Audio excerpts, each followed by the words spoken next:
صحیح بخاری حدیث نمبر 18۔ رسول اللہ صلی اللہ علیہ وسلم نے اس وقت جب آپ کے گرد صحابہ کی ایک جماعت بیٹھی ہوئی تھی فرمایا کہ مجھ سے بیعت کرو اس بات پر کہ اللہ کے ساتھ کسی کو شریک نہ کرو گے،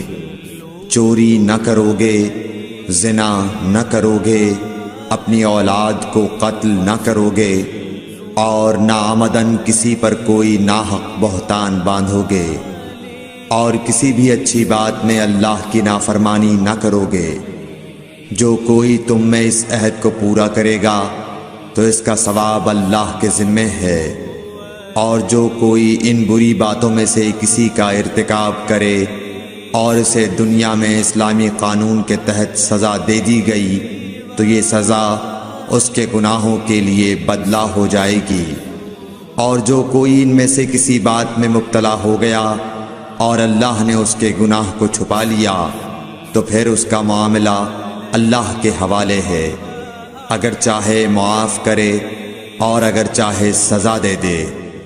عبادہ کہتے ہیں کہ پھر ہم سب نے ان سب باتوں پر آپ صلی اللہ علیہ وسلم سے بیعت کر لی۔